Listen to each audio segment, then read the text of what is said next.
GMGP, good morning, good people. Y'all could have been anywhere in the world, but y'all decided to wake up with us. You're sick. You're sick in the head. There's a lot of fantasy football shows out there, but I promise y'all, they not like us. Brock Bowers, you looked a little quicker than fast. What does that even mean? Redraft, dynasty, best ball, high stakes, we got you covered. And that's MVS and Justin Watson with some of the dopest tools designed to help you cancel out the noise and dominate your leagues. If there's a white wide receiver named Antoine, sign me up. Maybe it's cultural. I don't know. In season or off season, rain, sleet, hail, and snow, comma, semicolon, period, next sentence, to bring you the most actionable and entertaining content on YouTube. You don't go buy the dip on the Titanic. Quarterback that you love, D-Bro. One of the best values in fantasy football. Prop bets with my man JRich. Is that yes? Let's go! So wipe the crust out of your eye, get you a cup of coffee. It's time to wake y'all asses up. We're Ray and Jay in the morning.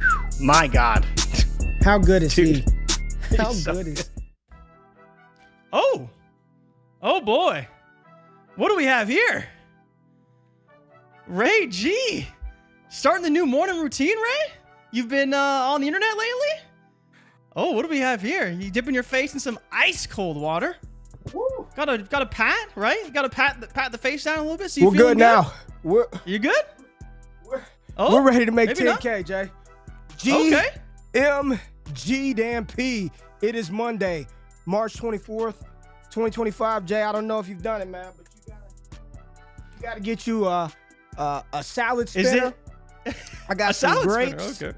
Grapes, lemons, limes. This is the routine, my guy. This is I haven't Is this felt the better, ice man. bowl challenge? I have not felt better in a morning in my life. I look good this morning. Jay, I'm feeling good. I got to get my lotion and stuff on now, but how are you? How are the people? What's popping? JRich, how you feeling this morning, baby?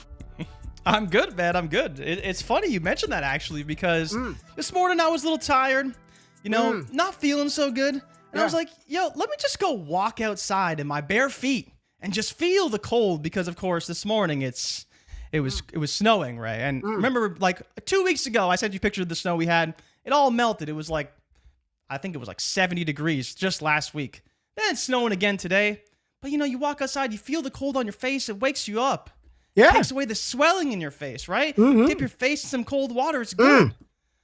But now that I'm sure you're only partway through your routine so far. I'm there. But how are you feeling, my friend, after a great start to the morning? I'm feeling great. We're back. Wife and I were just on a week vacation, so we were out from last Monday till the other day. Feeling good. I got my water down there. I did my routine.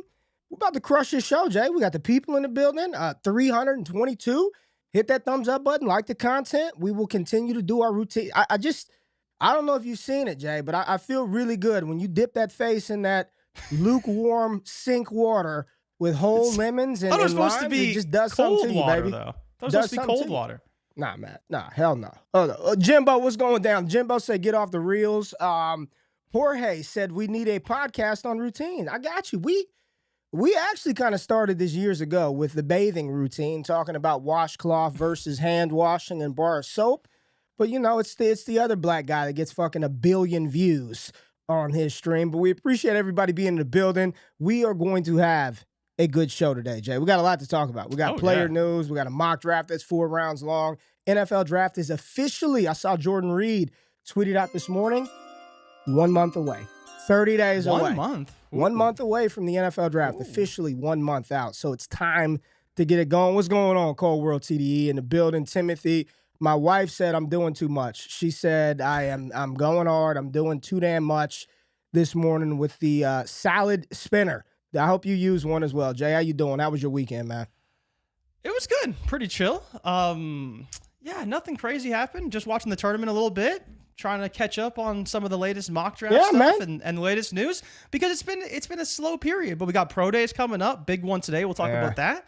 Yeah. And we'll see, right? Big for a lot of people, this pro day that we're going to talk about today. My wife said groceries are too high to be wasting food. I will eat the grapes. I promise you, I will eat the 5 grapes that I put in to the water. Yeah, man. Like and subscribe. What's going on, Matthew? Rudy Morgan, what's up, Ray and Jay? And then Brandon said there will not be Topo Chicos in those buckets. Good old Texas tap water. You're damn right about that, Jay. But let's get into it, man. We had a couple of pieces of player news hit over the weekend, and then we do have a 4-round mock that dropped a couple of days ago by one of our good friends, Chad Reuter, over at NFL Network, that we're going to talk about. Talk through the scenario, and there's a lot of just different situations and conversations. And it seems like right now, Jay, I don't know if you kind of feel the same way as me, that there isn't anything really new happening. So it's all just speculation. How do we twist it? What narratives are going to stick? What are people going to hold on to? And what is actually smoke from real stuff? So let's get into what we know to be true, what we know, players and situations that we know that are going to materialize this year. And one of the first ones, and one of the, I don't want to say bigger dominoes to drop, but one of the pieces of news we were waiting for was the signing of a quarterback. Aaron Rodgers potentially, maybe Russell Wilson. No, we got Jameis, man. JRich, you see this? Jameis Winston, let me get you on the screen. Jameis Winston, 2-year, $8 million deal signing with the Giants. So Jordan, tell me, what do you think about this signing? Is this good for Winston? How does this impact potentially the Giants' decisions here in a couple of weeks? I mean, this is a pretty big signing for a few reasons. One, it kind of tells you what the Giants are planning. And two, just that secondary quarterback market. We've been waiting for the Russell Wilsons, the Joe Flacco was name thrown into the bucket for the Giants, obviously Jameis Winston.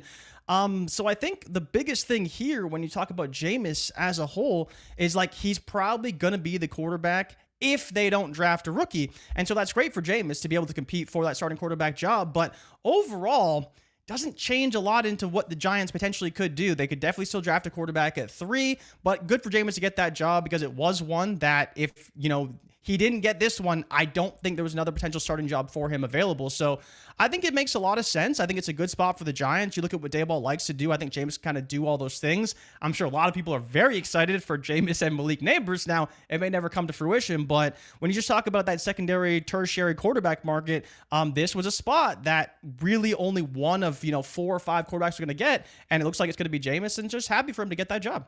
And I'm just going to assume, I didn't look at all the details of that contract. I'm just assuming that 2-year deal is really like it's 1.5 or 1 in a backup year. It's a backup job type deal that if they do go with a young quarterback, he's the perfect complementary bridge veteran guy that to lead that young quarterback, whomever it may be, Cam Ward, Shedeur Sanders, Jaxson Dart, Jalen Milroe, whatever direction the Giants go.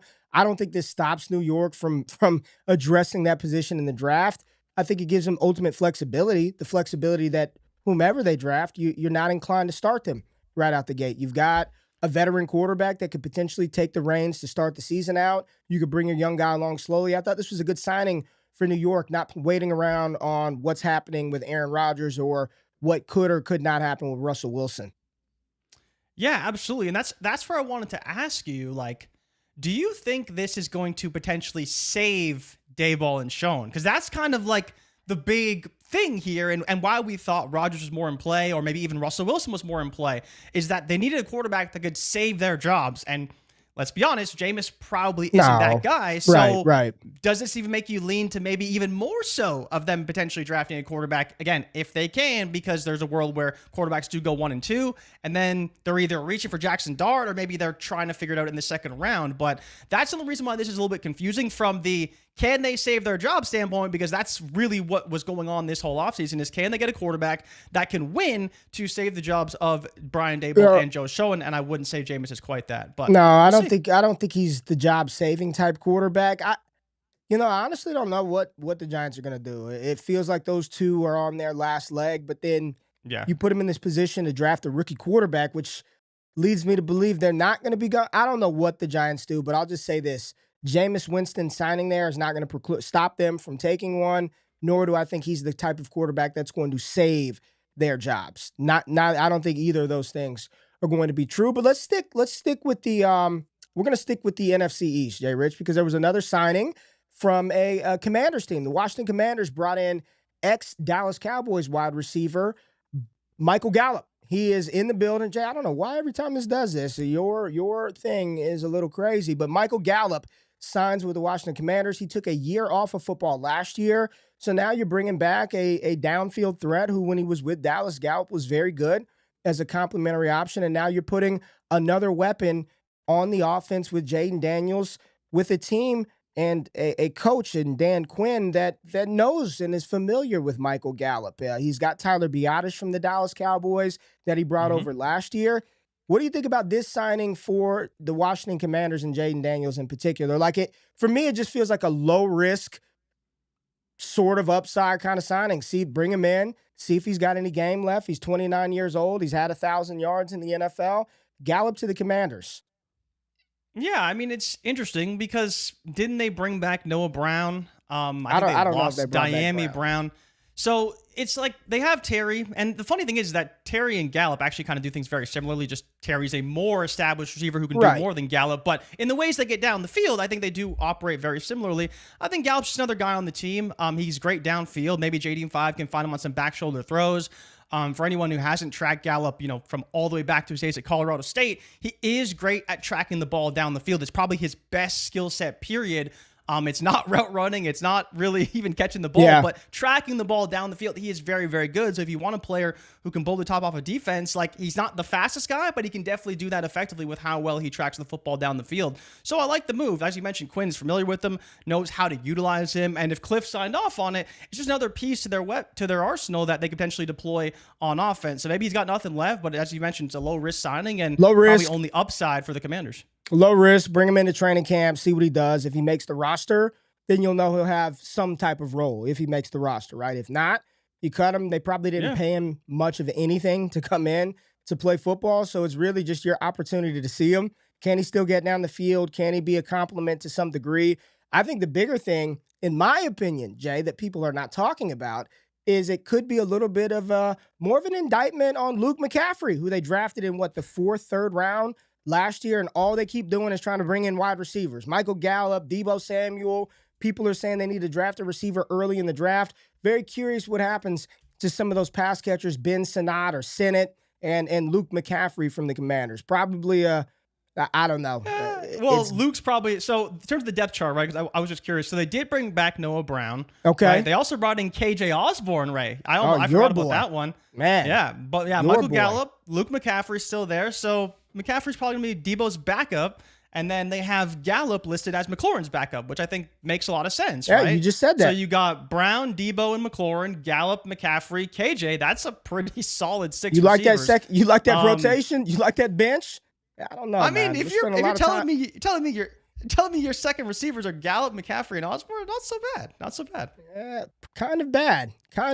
Not so bad, but pretty damn bad, JRich.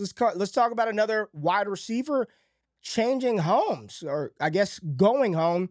Brandin Cooks, JRich, back to the Saints on a 2-year, $13 million deal. What do you think about old Brandin Cooks going home to New Orleans, the team that drafted him? I love it, honestly. It wasn't a move I expected. And I think in a lot of ways it makes a lot of sense. You look at that Photoshop right there. Look at that Photoshop. One of the cleanest Photoshops I've ever seen. Brandin Cooks in the Saints jersey. I mean, come on. But yeah, it's funny because a prime Cooks is the exact receiver they need right now. And while he's not in his prime by any stretch, I think he can potentially develop these guys. He knows the building. The front office is very familiar with him. And in some ways, he was kind of kicked out, right, because of Michael Thomas. Now Michael Thomas is gone, and Brandin Cooks is welcome back. So I just think it's really interesting to see him come back because you look at what's happened with Olave, Rashid Shaheed coming off injury. They do need receivers, and while Cooks isn't really that 1,000-yard guy anymore, he can be a good asset to Derek Carr, who, again, is also a very good deep ball thrower. And so you have Shaheed, you got Cooks, and you got Olave. I think it's a great compliment big if for these receivers, if they can all stay healthy. Yeah, D-Bros in the chat. Shout out to Derek and I were fucking sending messages last night about Travis Hunter at midnight. Prospect talk at midnight. Crazy. Shout out to my dog D-Bro. He said, this makes me worry. Shaheed is behind schedule. What was Shaheed's injury? I think it was an ACL. He tore his ACL? I think so. I think it was pretty serious, yeah, because he tore it early in the year and then never came back, right? I completely forgot what the injury was, but I've been seeing people So that's fine. Yeah, it's meniscus? just a meniscus.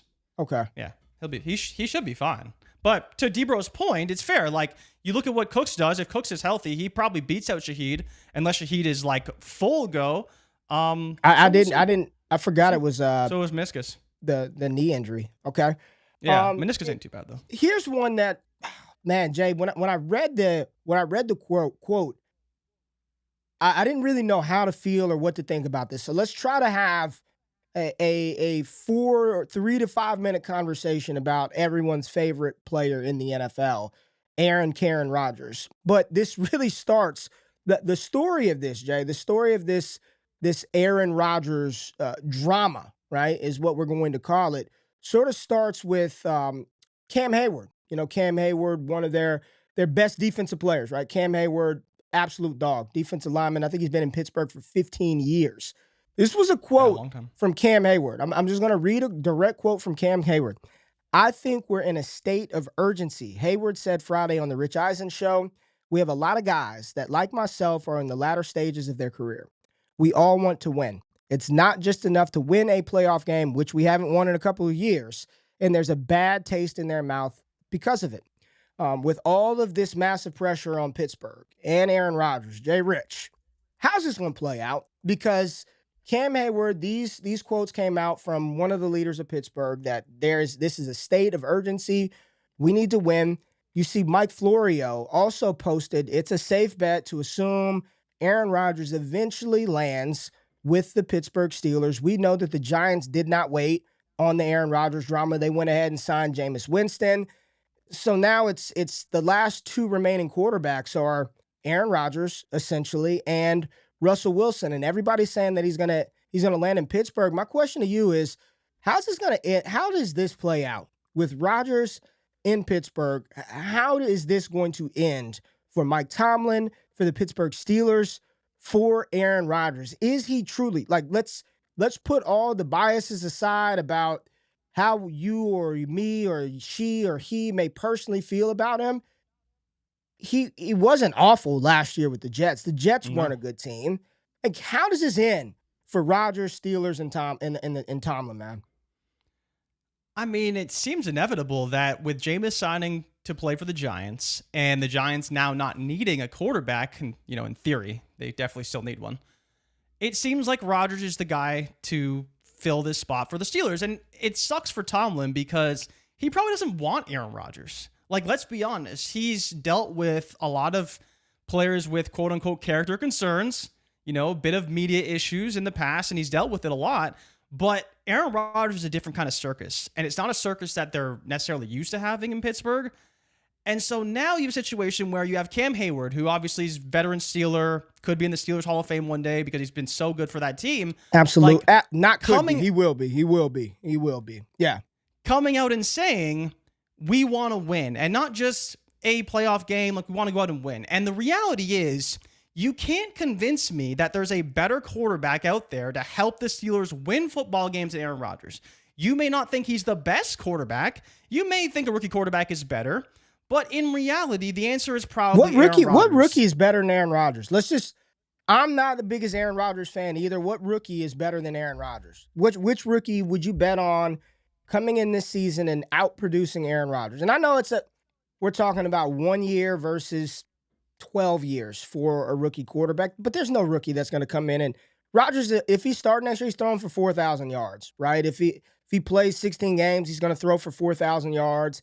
He's going to put up 28 plus touchdown passes. I mean, there's no rookie that's going to be better in this season than Aaron Rodgers is this year.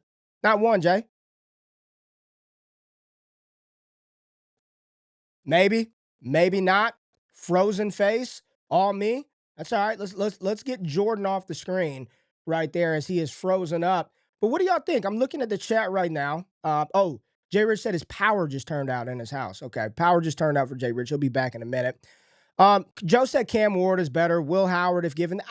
I'm not talking about 5 years from now. I guess I'm talking about in this season of urgency for Pittsburgh. I don't think Quinn Ewers or Cam Ward or Jaxson Dart in this state of urgency for Pittsburgh will be or are better than Aaron Rodgers.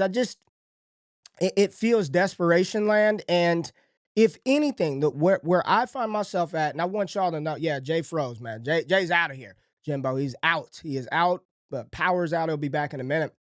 What it has me thinking about are the teams that have a plan for the old guy to move on. It's the teams that, when the Dallas Cowboys drafted Dak Prescott, even though they had Tony Romo on the roster, when the Packers drafted Jordan Love, knowing that they had Aaron Rodgers still in an MVP caliber state on the roster, having a plan in place for when your old thing or the failed thing fizzles out. And it seems like since Ben Roethlisberger, Pittsburgh has not really had a plan in place for what to do at the quarterback position. You know what I'm saying? That's what it feels like to me. And the situation with Mike Tomlin, the Steelers, and Rodgers, I just don't know where this team expects to finish, where their projections are. They're going to be a wild card team, right? In the AFC North, with Baltimore, with Joe Burrow and this new look Cincinnati offense. I know the defense is still bad. The Steelers, and then you got the Browns, who the past couple of years prior to Watson, this was a competitive football team. So I don't know what the end game is or what Pittsburgh believes the end game is. I'll just say, and I hope Steelers fans don't get offended by this, I don't think Super Bowl is in the right realm of reality right now for Pittsburgh, but maybe I'm a little wrong. Maybe I'm wrong. Okay, I got one right here. Finally, Russ is better than Rodgers. Y'all agree with that? Y'all agree with that one, that Russell Wilson is better than Aaron Rodgers? I don't know, man. I don't know about that. Russ is not better than Rodgers. Yeah, D-Bro saying Pickett should have never gone round one. That's Kenny Pickett. Draft a QB when you want one, not when you need one. 100%, my guy. Val Savage said draft a QB when you want one, not when you need one. Yeah, you just gotta take it and you gotta lock it in. All right, some more stuff popping today, and this one more getting us into the NFL draft portion of the show. No clue if he's going to do anything at all, but there are today is officially this guy's pro day. Y'all know who it is. Cam Ward's pro day is today. Quarterback out of Miami, the consensus favorite to be the number one overall pick right now to the Tennessee Titans. The QB1 on most everybody's boards, not mine, but most everyone's boards. Cam Ward is the top quarterback in this draft. His pro day is today. My question to JRich was, and I'll pose this question to you in the chat, and I'm going to hit the draft timer while we do that. Is Cam Ward a lock to Tennessee? I was reading, and I'm looking at beat reporters for Tennessee, and they're giving me the old Lee Corso, not so fast, my friend. There is nothing for certain in Tennessee. Now, I think that's a lot of posturing, a lot of gamesmanship, a lot of smoke. It sure as hell feels like Tennessee is going to go the route of a quarterback, but I want to ask, are we sure, are we positive that Tennessee has already locked up this decision and they're not going to take a Travis Hunter, that they're not going to take Abdul Carter, or hell, they're not going to trade back in the draft? I'm going to do a mock tonight. And I really want to do some things different. I think what makes for the most compelling drama on TV from a draft perspective is if at the beginning of the draft, this thing starts out, Cam Ward goes 1, the Cleveland Browns draft Abdul Carter 2nd, and the Giants, I think there's a world where the Giants say, you know what, okay, Carter is gone, Cam Ward is gone. We know we want a quarterback. We can probably pitch this number 3 overall pick to somebody who is dying to get Travis Hunter. Like, think about Carolina. What if Carolina trades up to 3 with the Giants? They drop back a couple of spots. I think the Giants still could probably get Shedeur at 8, making a swap with Carolina to get their second-round pick, to get a future first. Jay's back in the building now. Jay, want to get your thoughts on this one, man, whenever we get you on the screen the right way. I want to get your thoughts on this one. I pivoted to Cam Ward's pro day. It's today. And just this idea that it is locked and loaded, Cam Ward to the Tennessee Titans. Are you still feeling that way? Yeah, I mean, the way that people talk about him, the way that the draft cycle has played out so far, I don't think we have any reason to believe he's not going number 1. You know, we were in the camp that it could be Abdul Carter because they wanted that generational talent. But it does seem like, you know, again, I'm not a QB guru by any stretch, but it does seem like if there was a quarterback that'd be generational, it'd be Cam Ward.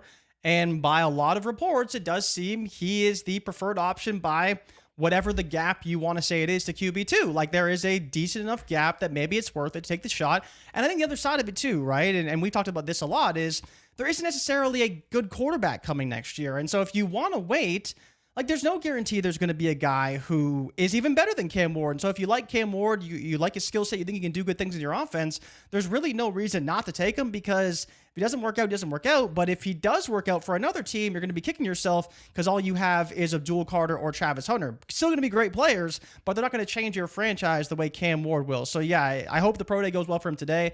I hope he impresses scouts even more. Is he going to do anything? One spot. Is he going to do anything? No one's done anything at the pro. He's going to throw, right? Who do we look at this more? I know Will Johnson didn't do anything at his pro day. He's going to hold a private one. Yeah, I think it's on like the 15th, like right before the draft. He's not doing shit. I bet you he doesn't do a damn thing. Shedeur's pro day was last week. He did nothing. He's going to do a private workout. Of course. Cam Ward, we'll see what happens today. And then there was another, Scadaboo. I didn't know he didn't do anything. He skipped his pro day as well. Well, this is a weird one, right? Like, Cam Scadaboo should have tested at the combine. He wasn't ready. And then it was Big 12 Pro Day. I think it was either this past weekend or maybe it was last week during the week, right? Because they did Big 12 Pro Day all together, all that stuff. And Scadaboo didn't participate again. And his head coach was asked about it. And basically he said he's such a competitor. He just wants to make sure he's absolutely 100% ready. And so now he's postponed again, going to hold a private workout. Kind of feels like he's cheating the process a little bit.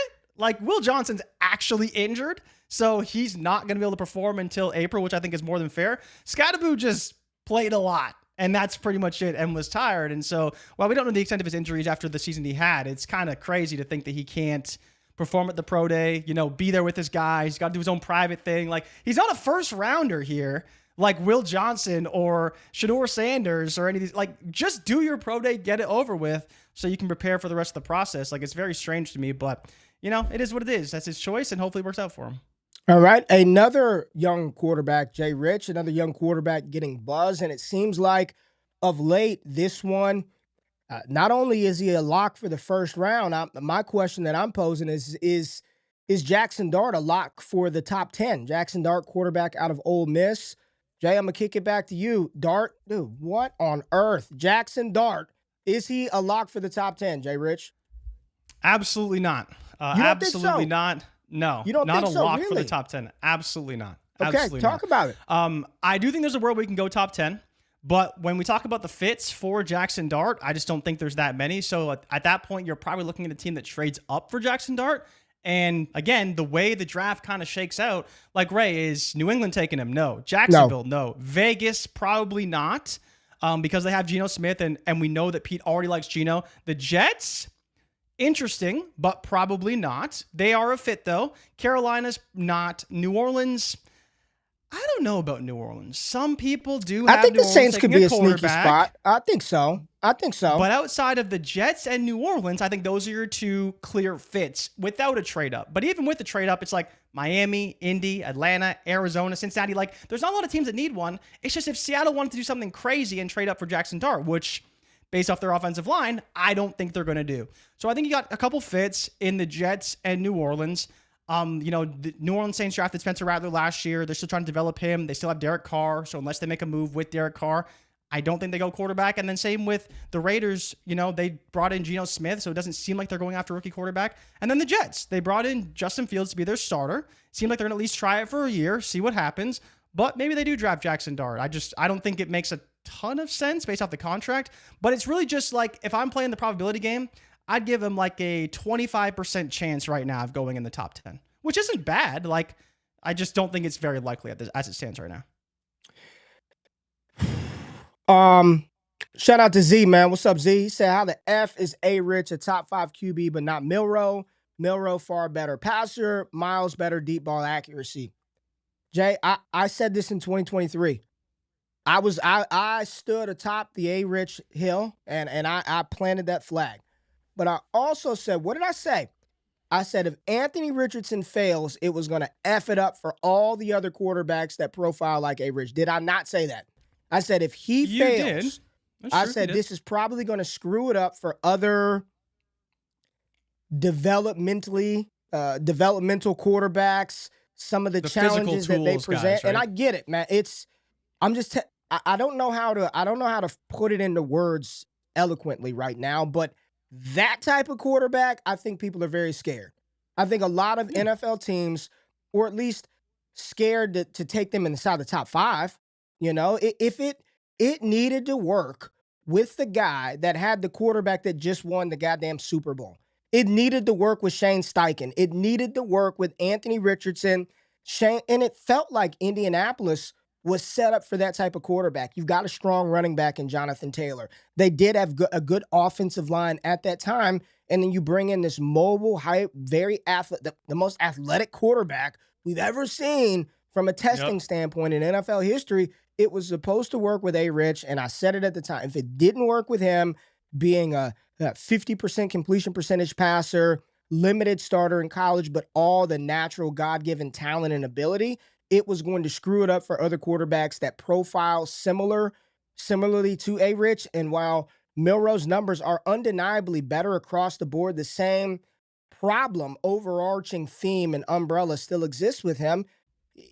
You need to be able to win from the pocket, point blank period. You could run around all you want, but at some point, rubber's going to meet the NFL road, and you're going to have to throw and deal and strike and be accurate.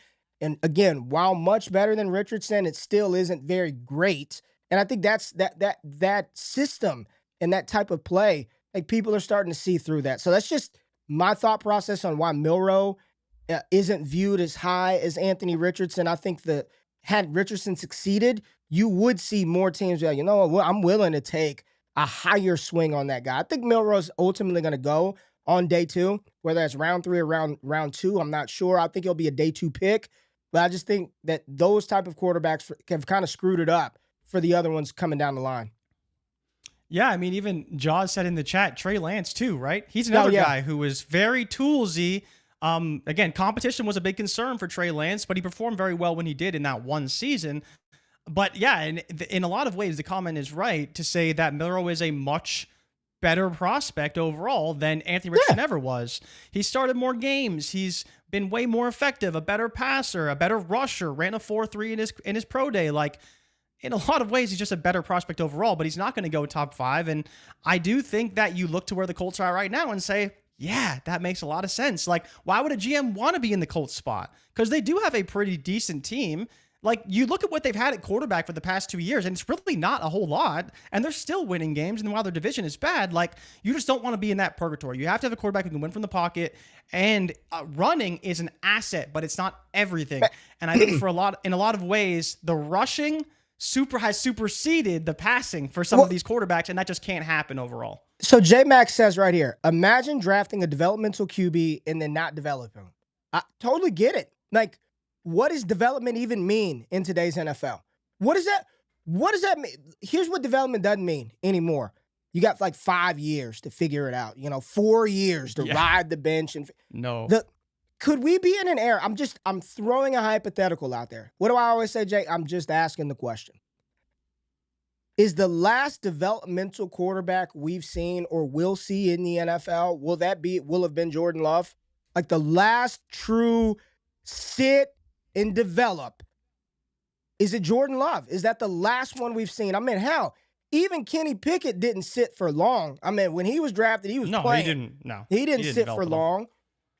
Jordan Love might be the last one that you're going to sit here. And he's had 2 years, right? Was it 2 years or 3 years? Might have even been 3 years. I think he sat 3, Jay. 3. Wow. He got drafted in 2020, and his first year as a starter was 23? Might have been 2 years. Maybe 2 years. Depending on how long he sat. So he didn't play 21 or 22, but he played full in 23. Well, he was drafted in 2020. He was drafted He was part of the 2020 draft class. So, yeah. So he didn't play at all his rookie year, and then played sparingly in the next 2. So, yeah, 3 years sitting, which is crazy. I mean, we won't see a first-round quarterback sit for 3 years probably ever We'll never see it again. Like, he might be the last one. Ever again.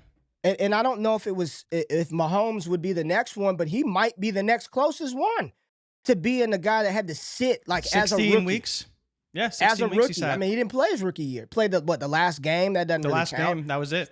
Yeah. He's like the last one. Like the days of this I'll just say this, man.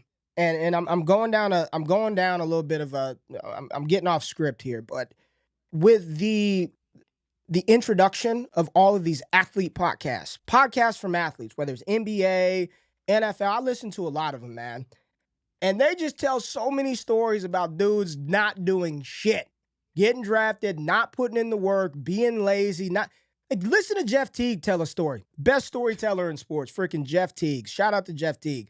But they talk about this stuff, man. And then you hear players like JRich last year, forget whose show he was on. He's on the couch in the offseason talking about how easy the NFL is. Oh, man, that shit's easy. Way easier than college. Of all the guys to say it. Of all the guys to say it, it's way easier than college. So it's one of those things that we can never figure out, like the shit that's inside of somebody, the work ethic, what they're going to do, how they're going to respond. There was a clip yesterday, Jay. I don't know if you saw it or anybody in the chat. Adrian Peterson, you would think he's a pretty good football player, right? AP? Pretty good. Probably knows how to run the ball, right? No, Palestine said dude could win the NFL out of high school. There was a clip with Eric Bieniemy, and I don't know what year of Adrian Peterson this was. Eric Bieniemy was the running backs coach for the Vikings. It's on X right now. And he is ripping AP's ass at practice. Why are you late? What did I say? What was the play call? Back up, line up here. I mean, he's coaching them, dude, to the like coaching that you don't see today. You know, kids would cower up and cry today. But that's what's required, right? That is what's required, dude. And a lot of people don't have the mental fortitude, the mental makeup, the backbone to sustain that level of coaching. You get these guys in these programs, they get yelled at, they cower. They don't play. It's the shit that they don't work hard. It's the thing that we can't see, that we can't measure, that we make all kinds of bets and assumptions on. But it's that stuff that we cannot control that really, like, that is the X factor. How much this player, this individual actually wants the shit that we want them to do, right? And do you think part of that lack of desire, especially at the pro level, is going to be ruined slightly by NIL? Because for a lot of players, that's how they get their money, right? They work so hard and they put in all this work for the ultimate payday at the end. Yes, they want to be a pro athlete. Yes, it was their dream to go to whatever professional sports league they were in. But like in a lot of ways, if you're getting paid $2 million in college or even $500,000 in college, which I'm sure a decent amount of players are, especially the high-end ones, how much desire do you have when you get to the NFL and things get a little harder, right? You know, you've made $2 million. Let me ask you. 1.5 in your college career. That's not bad. Outside of being great, and I'm just asking this question. It has nothing to do with Jamar Chase or anything that I've seen or anything or any, like what? You've worked your entire life to get to the NFL, right? You've worked your entire life to get to the mountaintop, the NFL, the NBA, the MLB, to play, but ultimately to earn revenue. Like that's what you want to do for your job. Your job just gave you $250 million. Here you go. Here's 160 guaranteed. You saw the video. Chase went out and bought not just any Lambo. He went out and got like cream in the crop Lamborghini. You're set for life. Your kids are set for life. These guys are smart. They've got sharp financial investors. So while yes, you can blow $100 million, I'm just going to assume on competence with his team that they put enough aside that he ain't got to worry about shit ever again.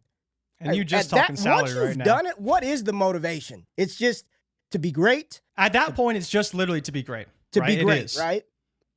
But at least once you have that money, everybody don't want to be great. For sure. Some people just want to come in, clock their hours, and go home. I don't need to be great. But I think that's the hard part, right? Is you talk about Chase. Like Chase now at this point in his career can do whatever he wants, and I think there is something about that too. He worked so hard, he earned that contract. Now he can play free. Now he doesn't have to be worried about playing hurt or what could happen to him a few years down the line or what is his contract going to look like. Like until you get that big deal, you are kind of, mentally trying to get yourself to that ultimate payday. Now that he's got it, I think he could play even better, right? Like he really could because mentally it's just like we're good to go. There's no concerns now. I got Burrow. I got T.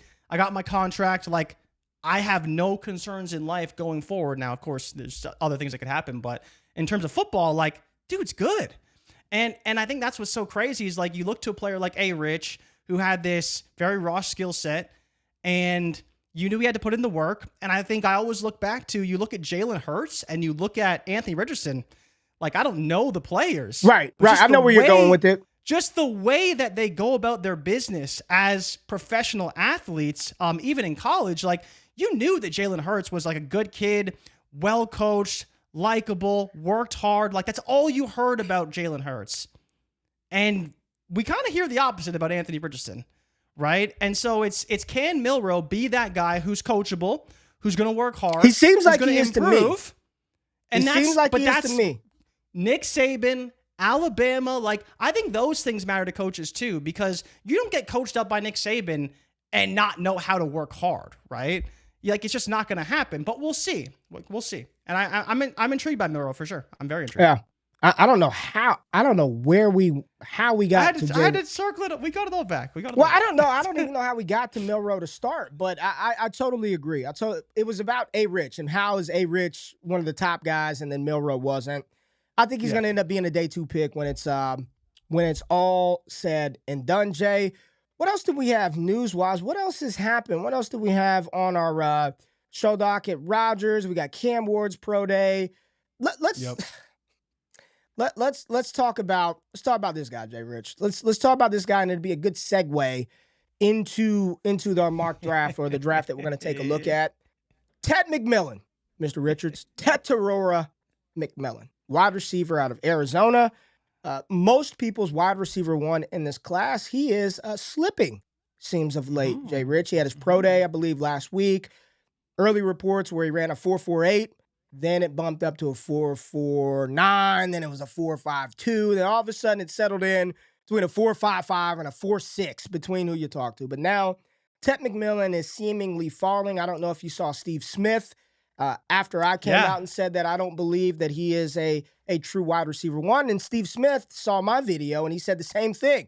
Hey, man, he might be the wide receiver 1, but he's not a wide receiver 1. Are people overthinking Tet McMillan, myself included, Jay? Or do you believe that while he may be the top-ranked receiver in this class, he is not what you would categorize as a top-flight NFL game changer at that position? What are your thoughts here with McMillan, and why the disdain of late from Mr. Tet? I think it makes a lot of sense, honestly. You look at his skill set. You did a breakdown on this channel not last week, I think it was the week before, on McMillan. And it's like, he's a big-bodied slot receiver. Like, his skill set is just kind of interesting because, he can win outside. He runs good routes. He's great after the catch. But he just doesn't, in my opinion, appear to be as dominant as you want at that outside position. And so if you're not necessarily going to be that, or you don't believe someone can be that in the NFL, you're kind of like, okay, well, where does he fit in? Because, I don't want to go too far off the deep end. This was basically what happened with N'Keal Harry, right? Like, N'Keal Harry was a big body receiver out of the Pac-12 who was pretty good after the catch, but wasn't overly dominant outside, in my opinion. Again, the Patriots kind of screwed him up a bit, but like, McMillan is a player who, if you like him and think he can fit your system, he'll probably be fine in like the top 15. Do I think he's necessarily a player that can go into any team, any situation? I don't. And that's where, when you talk about number 1 wide receivers, if you like Golden and what he can do for your offense better, I'm fine with that because I really like Golden. I think Golden can be a dominant receiver that can play outside. And then the same token, if you like Burden more, why can't Burden do the same things Tet can do, but maybe be more dynamic in the way that he does it, be a little bit more versatile? Right? So that's where, for me, I just think that Tet's in a weird spot where he's not good enough at the things he does well and is just very good overall. But how do you judge a player who's good overall but doesn't excel at a high level in a specific role? And I think that's what Tet is. I think he can do everything, but he's kind of like a jack of all trades, master of none in some ways. Yeah, this is exactly where I landed. I mean, I've been pretty clear with my stance on McMillan and where I view him and what I believe he could be. And it's right here what my man Val Savage says. Tet will be a great compliment to a number 1 on a vet team.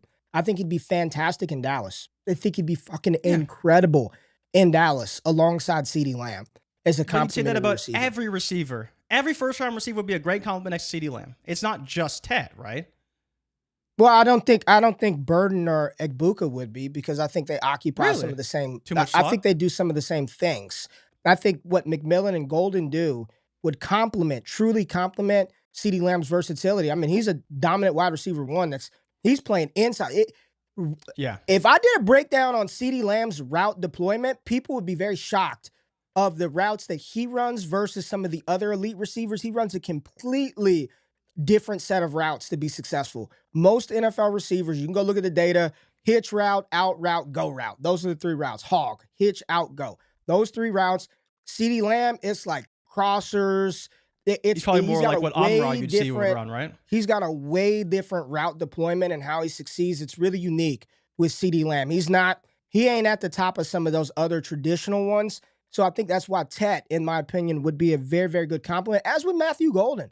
I think Matthew Golden would work well in Dallas as well. And I'll say this, I know a lot of Panthers fans are like, get Bryce a weapon, get McMillan. I actually, truthfully, and I was talking to Debro about this last night, I think Travis Hunter would be the better player and better fit because I think they've got enough pieces that I don't think they need to spend the 8th overall pick on a receiver, right? You get Travis Hunter in Carolina and you pair him up on the defensive side. Horn. They've got J.C. Horn, so you don't need him to be your number one. And offensively, they've got some pieces. You've got Coker, you've got Leggett, you have Adam Thielen. You can allow Travis Hunter to go play 35% on the offensive side of the ball, giving Bryce Young a quick outlet, a quick weapon to get the ball to, and utilize on the. I think he's gonna play both ways. Like I truly believe you'd be a fool as an NFL team not to try it. You're not running nearly as many plays as Colorado had to run. You'd be crazy not to try it out. You know, if he can play 60% of the time on the D, because no one's playing 100% of snaps. Nobody's playing 100%. Let's get that out of the way now. Nobody's playing 100% of the snaps outside of Alec Pierce. But you get Hunter to play 60% on the defensive side of the ball, give him 25 snaps on the offensive side. I think in Carolina, it's a better fit than asking him to go be the one in New England. But we shall talk about that in a little bit. But again, let's tie a bow on Ted. Is he still your wide receiver one, Jay? He's still mine. He's still my wide receiver one in this class. Has not moved at all. But that doesn't mean that I don't believe there's a world in which another receiver gets taken ahead of him. I can absolutely see Matthew Golden being prioritized for a team ahead of Tet just because of the roles that they will occupy on that offense. Yeah, so I would say yes, Ted is still my wide receiver one, but it's just, for me, it's very scheme dependent, which is a cop-out answer, but like, I think all these guys could go in the top 20. It's just, does a team believe they're worthy of that selection? Because you could easily make the case that Tet's not a top 20 pick as well.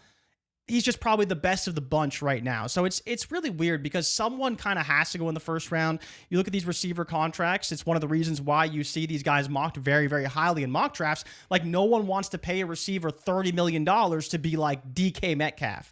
You could probably draft a player who's 50% of Metcalf and pay him 10% of Metcalf, right?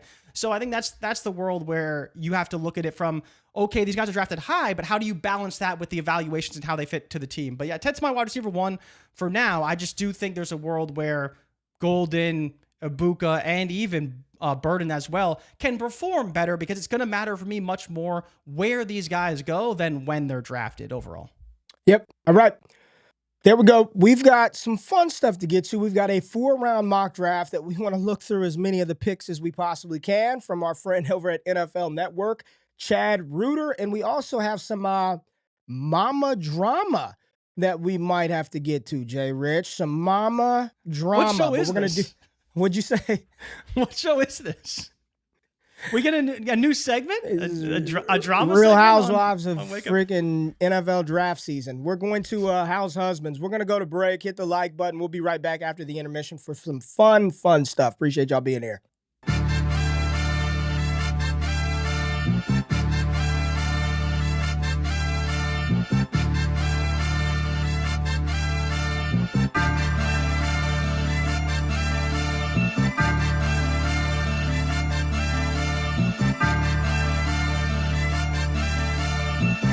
Appreciate y'all being in the building. This is Wake Up with Ray and Jay. We are live every Monday in the offseason, 9 a.m. Eastern Standard Time. Make sure you follow the podcast feed Wake Up. You can get it on Apple Podcasts, Spotify, Google, Stitcher, wherever you get your podcasts from. Subscribe to our fantasy football channel, DD Fantasy Football. Mitch, John, Shane, Scott, Ty, Gabe, Brandon, the guys are doing a great job over there just about every single day. And Dynasty Theory, they're going live tonight. Dynasty Theory, make sure you check out the guys on the channel, DDFFB. They are killing it over there. JRich, I was on vacation for a week, and I want to change some habits, man. I want to get better habits in life. And CJ Stroud is setting the tone. Did you see the report about CJ Stroud, man? CJ Stroud, he wants to stop cursing, JRich. He said he cannot. He says he's been struggling with curse words and wants to eliminate cursing from his vocabulary. He says, I can't proclaim I love God and have a wild mouth. It's hypocritical. Now, Jay, I don't know if you know this. CJ Stroud also said this in August of last year. He said that he wants to stop cursing, and I guess it did not happen. Are you buying or selling, and should we clean up our filthy mouths a little bit on the show, Jay? There have been some comments, man, that you've gotten your mouth has been a little nasty in the morning. So I want to know, do we need to follow suit? And I don't want to be a hypocrite here. We as a whole, yes, we do. Will it happen is another conversation. But yes, we will try to be better. I feel like I've tried to be better. Some mornings, though, I get a little hot. And some mornings you have a potty mouth. I come out firing. But we do need to be better. It was just funny because I was reading through our show notes and I saw you put this in here. And I'm like, didn't he say this already? And then like the next line in the notes is, he said this in August. I'm just like, dude. Why even bother saying it again? And then it takes me back to like the first thing you ever told me about CJ Stroud. I'm just like, yeah, it's probably never going to happen. Come on, man. It's probably never going to happen. All right. Did you see the People's quarterback, Jaden Daniels, was booed up, kind of close to Juju Watkins? Did you see this and what happened? Let me show you what happens when you impede with Mama's boys. Watch this. Did y'all see this? This right here. Got Jaden Daniels right here enjoying some March Madness, JRich. That's superstar Juju Watkins for those of y'all who don't know who that young woman is, right next to JD5. They're having a good time, Jay, but soon Mama splits them, and she is not fucking around, Jay. Like, look at Juju. I mean, her whole vibe, I just said a curse word. Her whole vibe changed. JRich, what do you think about Mama Daniels cock blocking her son? JD, that's Juju Watkins, dude. You know who Juju is? I was going to say, I think that Juju is more famous than JD5 is at this point right now. Man. Because Juju Watkins is, you talk about female athletes, she's basically number one. If it wasn't for how big Caitlin Clark is, I mean, Juju Watkins is right there and could even surpass her very, very soon. So Mama, you talk about successful. Look at Joe. Look at the chat. They're money? Encouraging this. This is a nice pairing. Joe is clapping her up, and people are. How old is Juju? Is Mama, Big B? Is she 19? Come on, Juju's got to be what? 19, 20. JD5 is 25, 24. He's a little older. He's a little older. Senior. They are of age. They are of age. They are of age. I thought that was just a cool clip, man. That was a cool clip. But of all the women, man, like this is. And you make it seem like she's he wasn't impeding. With Sexy Red. Like, he wasn't with Glorilla. That's what I'm saying. It was with Juju Watkins, nothing wrong with that. Stalwart in our industry. But remember, he was hanging out with her at her game. All she was doing is getting ready to play a game. That's it. Yeah, minding her business. Mama had to interfere. Right. Let's get to the mock, Jay. You want to get to the mock? Get to old Reuter's 4th-round mock. And listen, folks. I don't want to hear. How long into the mock before this is the worst mock we've ever seen? We get that, chat. This has got to be better than the last one. It's got to be better. All right, we're going. Chad Reuter's mock. Let's go. We got the mock pulled up. We're not going to spend a bunch of time on some of the obvious picks, but let's talk through some new situations. If we see anything new, anything eye-catching, we get to it, Jay. Cam Ward goes number 1 overall. That's what everyone thinks. Cleveland takes Abdul Carter, which the more this goes on, the sneaky look from Myles Garrett. I mean, what do you think would make Myles happier? Having Shedeur or having somebody else take pressure off of him so he can just get a bunch of sacks? You know? You can't double us both. You cannot double us both. And heaven forbid they line Abdul Carter and Myles Garrett up on the same side. My God, just pass rush problems for the opposing offense. But here we go. at 3, the Giants take Shedeur Sanders. So here's my thought, Jay. Here's my thought. Okay. Giants take Shedeur at 3. Hunter comes off the board at 4. Mason Graham comes off the board at Jacksonville at 5. Ashton Jeanty 6 to the Raiders. And then we have the Jets taking Jaxson Dart. So I'm just going to ask you, between the Giants pick and Carolina's pick at 8, how maybe one team takes a quarterback. So could this not be a spot with Travis Hunter on the board? Can the Giants move back from 3? Let's just say Carolina. They want to make that splash move. We know they only have 2 picks inside the first 2 rounds. They got the 8th pick and the 58th pick. They trade 58. They trade next year's first. They trade next year's 4th, and they kick back in a 5th rounder this year. Could this be a spot where the Giants move off of Shedeur at 3 and still get him at 8? Somebody will pay for Travis move Hunter. off Shedeur? Yes, they trade down from 3 to 8 with Carolina. Carolina takes Travis Hunter. The Giants probably still have who else is taking Shedeur between 3 and 8? Maybe the Jets? Just the Jets. Maybe. Yeah, just the Jets. Just the Jets. I mean, and if I'm the Giants, I wouldn't care then. Then I'd be like, fuck it, I'll take Jaxson Dart. Yeah. I mean, do you think Carolina's bold enough to make that move, though? I don't think they are. I'm just. That's why we're throwing out how did it work the last time they traded up? They're still paying for it because Chicago's got their 2nd-round pick this year when they traded up for Bryce Young. So, I mean, there's a world where, and honestly, Ray, if you're talking about trading up, Jacksonville is the team that should trade up.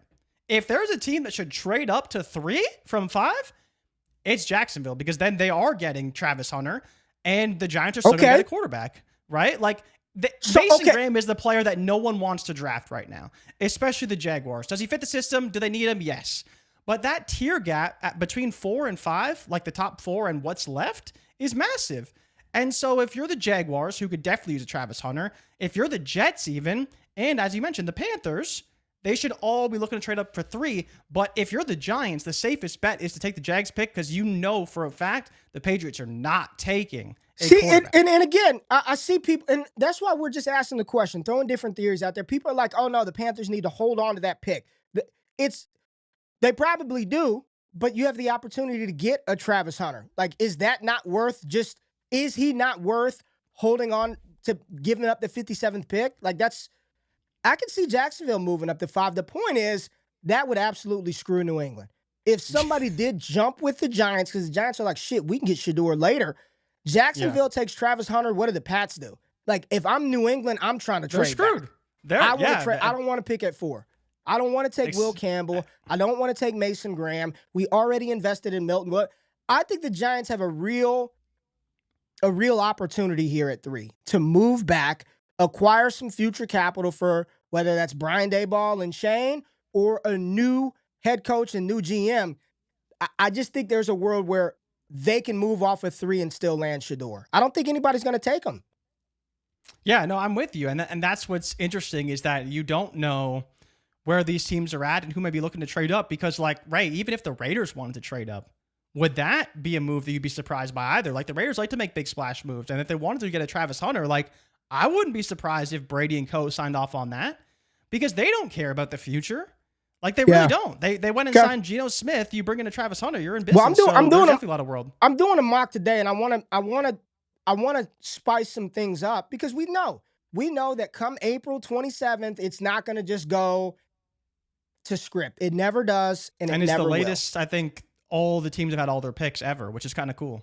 Yeah, yeah, man. This is kind of cool. All right, so we go down the board. Jacksonville goes Mason Graham, Jeanty to the Raiders, Jaxson Dart to the New York Jets at 7. Jalen Walker goes to Carolina. The Saints take Will Johnson, and then you've got Armand Mimbu going to the Bears at pick 10. So those are your top 10 picks. The 49ers get Will Campbell. I like this pick for San Francisco. I think it would be great for Brock Purdy, great for Christian McCaffrey, and they need offensive line help. So this would be a good pick for the Niners. We have a trade, JRich. The Denver Broncos trade with the Dallas Cowboys, and they select Tyler Warren out of Penn State. Another trade, the Arizona Cardinals trade up with Miami to get Kelvin Banks, the offensive tackle from Texas. Colston Loveland going to Indianapolis. And then you've got Jahad Campbell at 15 to the Falcons.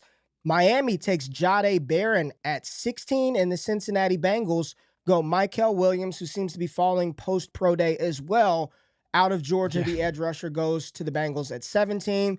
There goes the aforementioned Tetairoa McMillan, 18 to the Seattle Seahawks. Shamar Stewart at 19, and the Dallas Cowboys take Emeka Egbuka at 20. Pittsburgh goes Omarion Hampton at 21. Donovan Ezeraku, 22 to the Chargers. Matthew Golden with Jordan Love, 23 to Green Bay. Ezariah Thomas, 24 to Buffalo. I like that pick. Ariante Essery, that tackle out of Minnesota, goes to Houston at 25. The Eagles trade up with the Rams to select Walter Nolan. Not fair. Kansas City Chiefs go offensive line with Tyler Booker out of Alabama. Jonas Savaiinaea goes to Detroit. This is the highest I've seen Savaiinaea picked in a mock draft. 28 overall to Detroit. I'm normally slamming him to Arizona in the 40s in round 2. Mike Green, 29th to the Commanders. There's some tape out there on Mike Green getting worked by Louisiana Lafayette offensive lineman. Minnesota, they take Nick Eamon-Wari, the safety out of South Carolina. Baltimore, as Baltimore always does, they get Malachi Starks. And then the Rams take everyone's favorite Devy sleeper, Isaiah Bond, at pick 32. First-round wide receiver Isaiah Bond. In this mock, we had 5 receivers.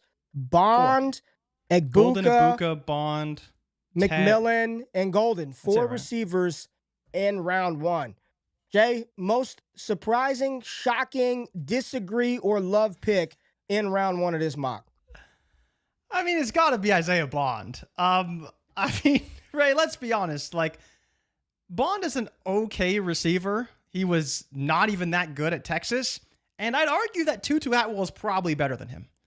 And so if the Rams are going to make the same mistake they made with Tutu Atwell that they're going to make now with Isaiah Bond with an even higher pick, that's kind of crazy. Outside of that, though, I'd say it's pretty interesting. I did want to ask you, though, about Nick Eamon-Wari versus Malachi Starks. I thought Starks would go higher than Eamon-Wari did, but it's interesting that the Vikings took him over Starks because I think both are great safeties, but I was surprised that Eamon-Wari went over Starks. Yeah, this was, I think night 1 of the draft is going to be awesome. I think it's going to, there are so many players that, you know what it feels like this year? That teams are truly just drafting for need. There's not a high caliber, just like blue chip prospects across the board. So what player is going to fit more? Which safety? It's not that Eamon-Wari should be the one, or like what safety fits what defensive coordinator scheme? Which one of these edge rushers? I didn't see James Pierce in round 1. No, I saw 5 different defensive ends, 5 different edges, but no James Pierce. You've got guards going round 1. Tyler Booker over Gray Zabel, who was not in round 1. This is going to be a scheme coordinator fit draft, and I think it's going to make for an very intriguing night 1, night 2, and night 3 of the draft, which we will have you covered all 3 days. Let's move on to round 2 of Reuter's mock. And there was a comment in the chat about Cleveland. Can they not, Jay? I'm again just asking the question.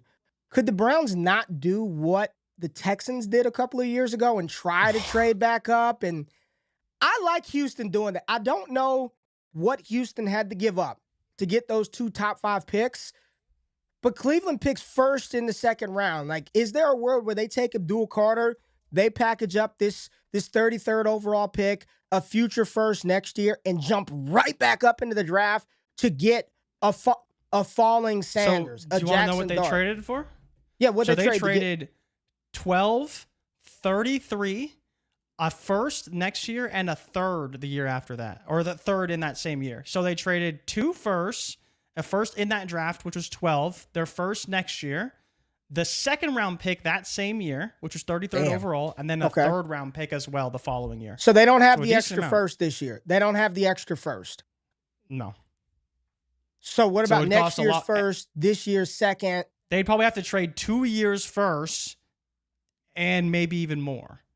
Okay. To make that work. All right. Because even their 2nd round pick isn't as high as the Tennessee got. Well, look at how good these players are in round 2. Cleveland takes Connerly at the top of the 2nd, which in the 1st round they took Abdul Carter, so still no quarterback. Giants went Derek Harmon. Tennessee paired up Cam Ward with Luther Burden. Love that. And look at how much this would be great for Burden. Fantasy football wise, we saw Cam Ward excel with Xavier Restrepo in the slot. this would be a perfect match for Cam Ward, and they need explosive playmakers in Tennessee. This would be a home run draft for Tennessee, in my opinion. Jacksonville goes Maxwell Harrison. Raiders take Trey Amos. The Patriots take Josh Simmons. A lot of people's top tackle had not been for the patella injury. You got JTT, the edge rusher out of Ohio State, going to Chicago. Gray Zabel going to the Saints. Love that. And then the Bears. Can I be an adopted Bears fan? Can I be? I just love what the Bears are doing. I like when teams are aggressive and they're making moves to improve their team, and I've loved what Chicago's done. You've got Kenneth Grant, the big D tackle, going to the Jets in round 2. Talik Williams to the Niners. You've got the Dallas Cowboys going Travion Henderson at 44. Jack Sawyer at 45. The Falcons at 46. You have Jalen Noel at 47. Xavier Watts, 48. Donovan Jackson, 49. Quinn Ewers at 50. Ooh. Jay, talk about right here anything shocking to you here in the second round. I mean, Kenneth Grant slipping to the Jets is a massive pick for them to get another D tackle to add to that defensive line. You talked about Mason Taylor, how he'd fit in for this Browns team. Cowboys getting Hendo. I'm sure you'd be very excited about that. But those are kind of the main ones for me. Talik Williams is a great fit for the Niners. They could use some edge help. But Jalen Noel kind of replacing what they had in Christian Kirk and Rondale Moore in Arizona. He can probably play a hybrid of outside and the slot for the Cardinals. That would be really interesting because maybe there's a world where he's very successful out the gate. It just kind of depends on how he can operate with Trey McBride and Marv, but a great compliment to that offense overall in Arizona.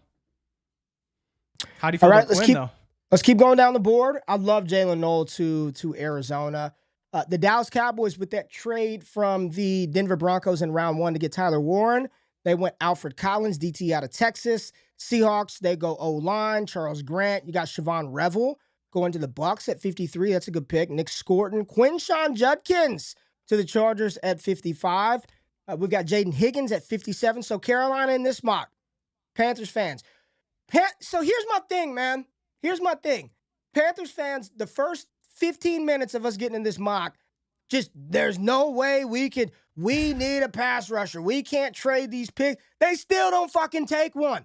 So would you rather have Jalen Walker and Jaden Higgins, right? And Walker's a developmental guy either himself, or Travis Hunter. Like what Travis Hunter can do some of the Jaden Higgins stuff. He can also play defense. It just, what would you rather have, Hunter or two of those guys and some future stuff? Okay. Every time. That's probably me as well. Josh Farmer, love him out of Florida State. Defensive tackle, very good. Cam Williams goes to Baltimore.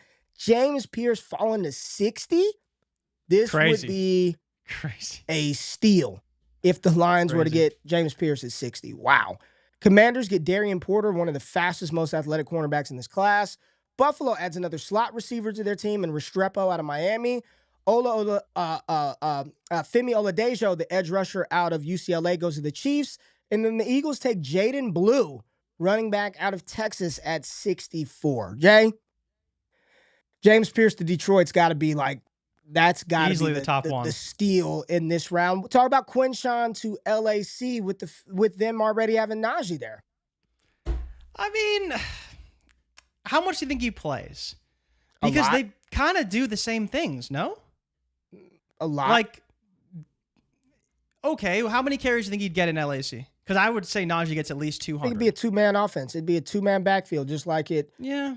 They tried to do it this year, but Gus Edwards he's a fullback. Like, what are we doing? You know what I mean? They tried to do it a little bit, but it was Edwards and Dobbins. I think he'd play a lot. I think they'd be good together. You just got two hammers. You got two fucking hammers. Yeah. And then you have Restrepo going to Buffalo. Like, how's that going to work out? There's no spot for him there unless he's really good. And then Jaden Blue to the Philly is just that feels like you're just setting a fire. I want Will Shipley to get some burn, man. Screw all that. I want Shipley to get some. Quinn to Seattle at 50. I think this might be the best pick right here. Cincinnati getting Donovan Jackson. Donovan Jackson. I thought you were talking about Quinn. No, hell no. Donovan Jackson at 49 might be the best pick. I think that might have been. Nick Scrouton to Green Bay is a big pick too. They need an edge rusher because they have not solidified the edge at all, and they need one badly.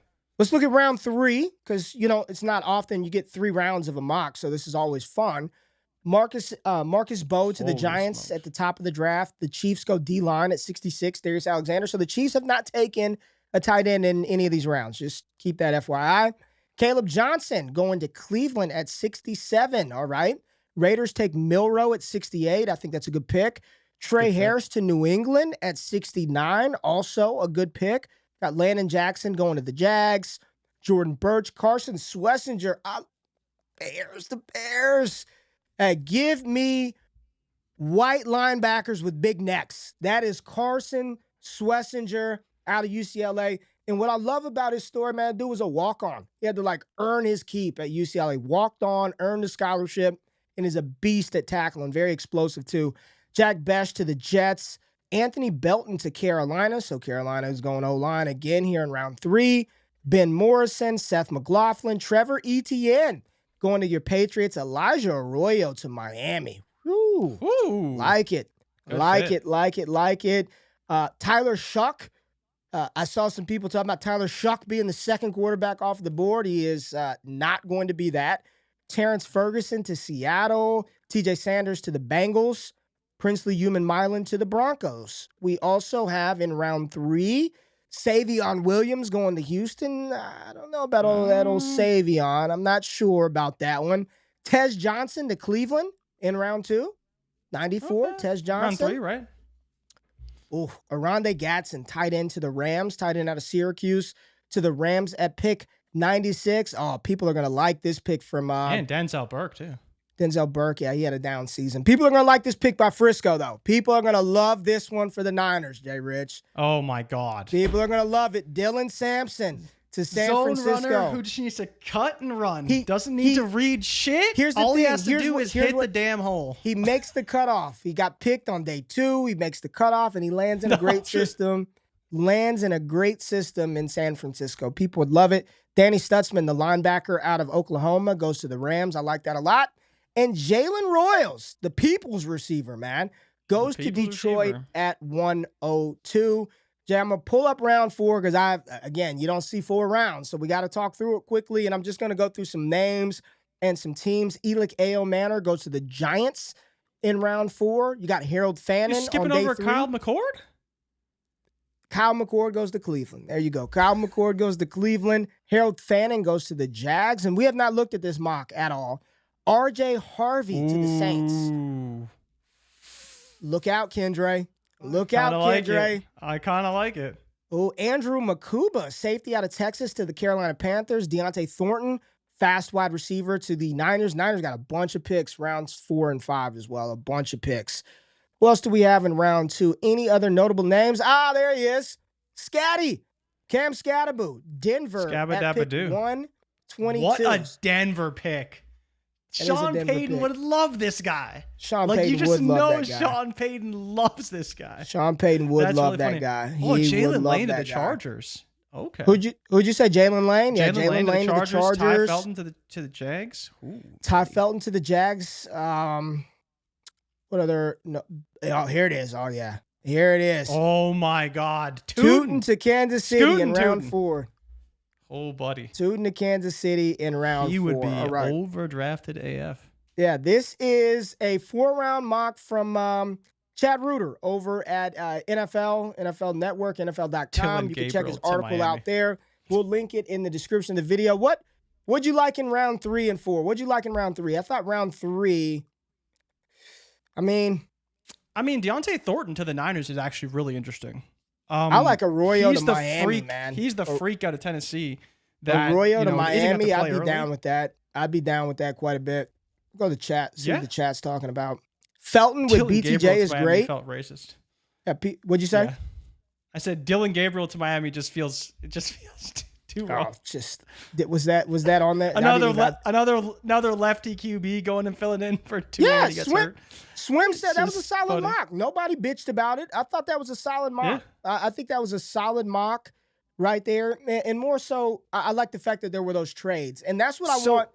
Go ahead. Can I ask you about one player? Yeah. What are your thoughts on Caleb Johnson? This is a player you had mocked in the first round for a while, actually. And then he kind of fell on his face a little bit at the combine. A little bit, right? The speed was maybe a bit of concern. He fell to the first round.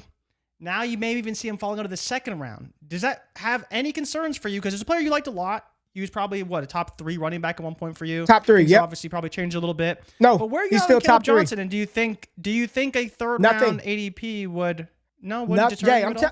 Nothing. He's 220, ran a 4.5 at the combine, right? Not at his pro day. He ran a 4.5 at the combine, not his pro day. I don't know. I don't think he did anything. He's 224 pounds, and he ran a 4.5 at the combine with his hand on the ground, the laser, not the pro day hand time.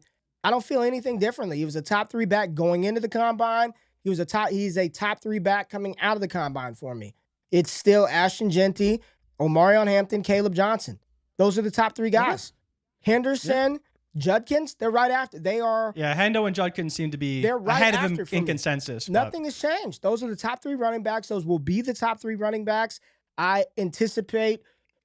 If we're being honest, I think we get one first-round running back probably. It's probably Ashton Genty. Maybe Hampton sneaks in there, but I believe majority of the running backs are going to go in round 2, round 3 of the big guys that we've been talking about, right? The Judkins, Henderson.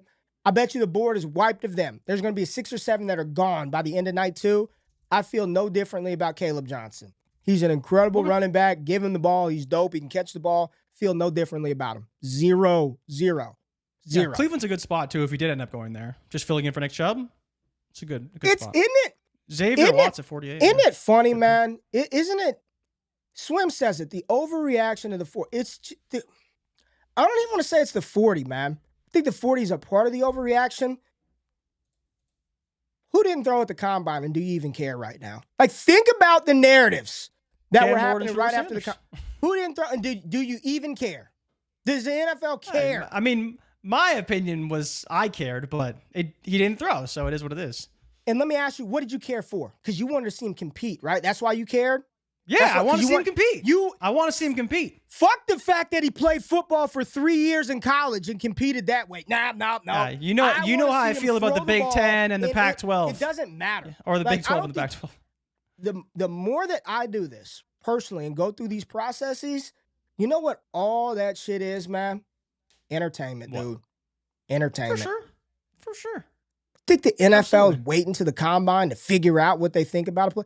The stuff that I would love to see that they will never show are the interviews. Air those. Yeah. I want to see what's happening. I don't care about how high they jump Do you care? What was Judkins' vertical jump? Oh, it was high. No, it wasn't. It was like 36. It was the broad jump. You don't know which one it was. Could be the triple jump. No, it was Judkins. Judkins led the running backs in broad jump.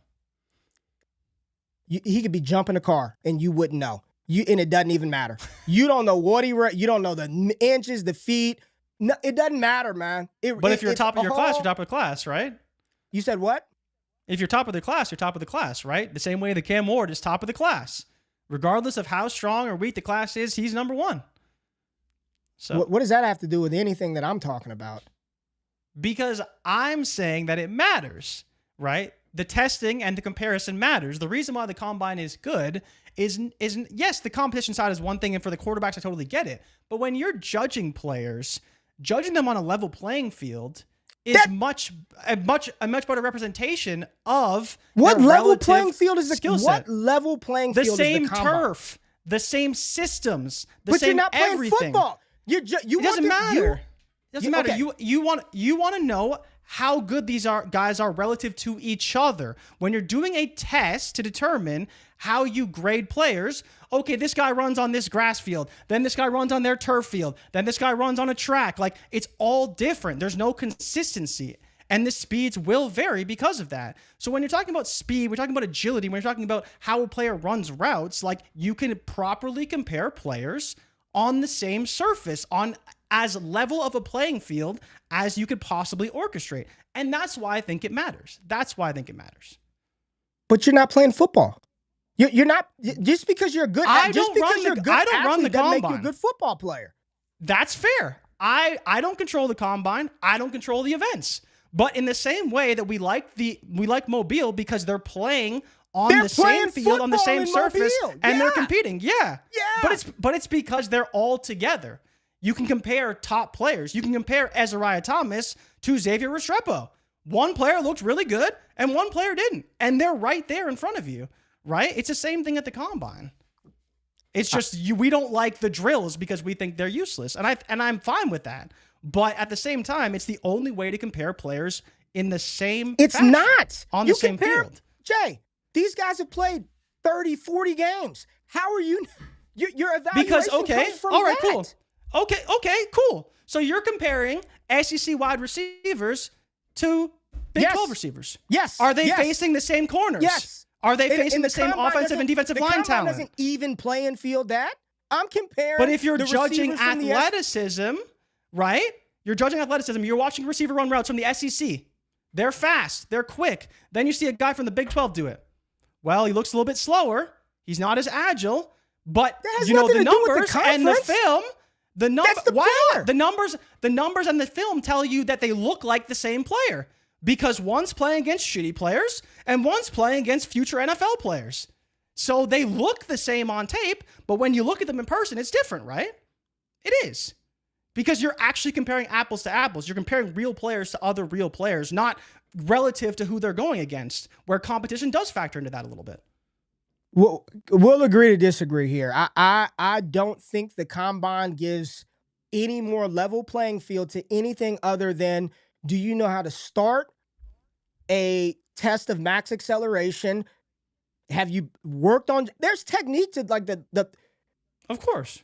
Sure, some guys can roll out of bed and just run fast with no training, no technique. God-given athletes. Some people can just jump high. A lot of that is just training for the drill.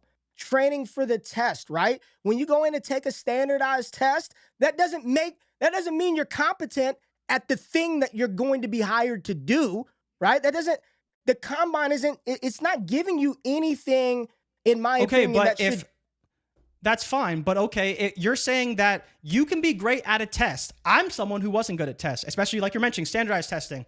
But if that's the measure of keep going, make my point. But if that's the measure of intelligence according to this standard, then you still have to excel at that to be successful, to have your opportunity, to get an opportunity, like you always talk about. That's what it is. If you don't score a good enough number on the ACT, you're not going to be eligible for these colleges that are higher level. It's no different. If you go out and run a 4.8, you're not going to the NFL. Right? Yes, you have to train, but that's what you get paid to do, is to train and be ready for that moment. That's your job. So it's kind of crazy to me that it's like, it doesn't matter. Like, it does matter. That's what you are trained to do. I think, yes, being athletic, but I don't need the combine for that. And clearly these players are saying the same thing, that we don't have to do that in order for you to be the judge of how athletic I am. Go look at the 45 games of tape that I've put on the field, that I've done, that no one's caught me. Caleb Johnson, third in college football in breakaway run rate? Like, I could see that he pulls away from people. Damn the 40. Yeah. I'm looking at it. I'm seeing it happen. But okay, you know? Okay. But on the flip side, right? If he's getting pulled down in the NFL, what are you going to say? Man, we could have seen this coming with that 40, right? And the exact opposite is the case of Matthew Golden. You see him get hawked down all the time on the field. And you're like, I don't see a 4.3 receiver here. I don't see a guy who runs a 4.29.